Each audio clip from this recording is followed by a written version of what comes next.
Robert Koci, I'm the publisher of Canadian Contractor, and this is Gary Mine. He's the architectural technologist for Nudura. Now, Gary, we did a lot of videos about how to build with ICFs, and we got some comments from contractors. Mm-hmm. They're asking serious questions about why they should actually change over to ICF building from traditional building. Now, my customers, they don't look behind the walls, they don't look around except to see what the kitchen looks like and the bathroom what looks like. So why should I bother going through a process of having to learn something completely different from what I'm doing now? Well, as the contractor, you want to be on the leading edge. You want to be up to date with all building codes and all requirements that are going to give you a better product to sell to your homeowner. So building codes are getting more stringent on energy efficiency, having more requirements.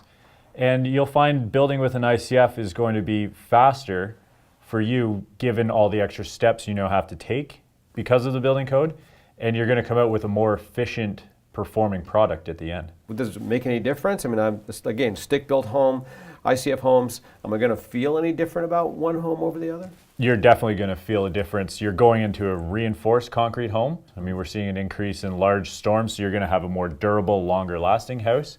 Sound, you won't hear the neighbors' car doors slamming, things like that. And fluctuations in temperature. You're going to feel more comfortable in this house than you will in a traditional stick frame.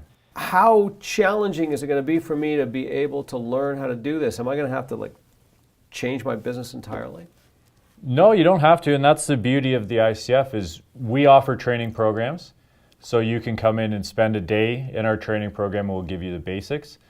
And most of the tools that you already have as a framer or block layer, whichever aspect you're in, you can translate and bring over. There's very few additional tools and expenses you need to be able to switch over. Okay, but what about my subtrades? You may think that the electrician is going to come in and if they haven't seen an ICF, they'll think this is going to be more demanding for you, but it's actually faster to run your electrical rough-ins. Okay. You think of a wood frame, you have to go and drill a hole through every stud to fish your wire through.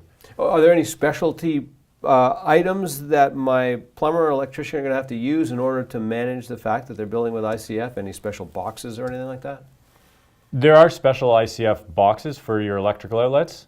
So you can use those, they work a little bit quicker, but if they only have standard boxes, they also work.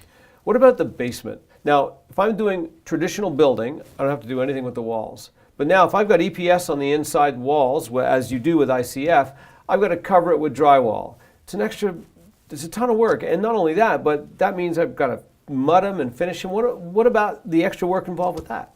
So you're right, you do have to hang the drywall in your basement. You can't leave that EPS exposed, but all you have to do is hang it. You don't have to mud it, you don't have to tape it, you don't have to go through those steps. So if you're not ready to commit to a full finished basement, you hang the board, and then in the event, a couple years down the road, let's finish our basement, now I know where my outlets are gonna go. You can pull some sheets off and run your electrical in the wall and then hang that board again. Okay. So you don't have to do the full finish. Okay.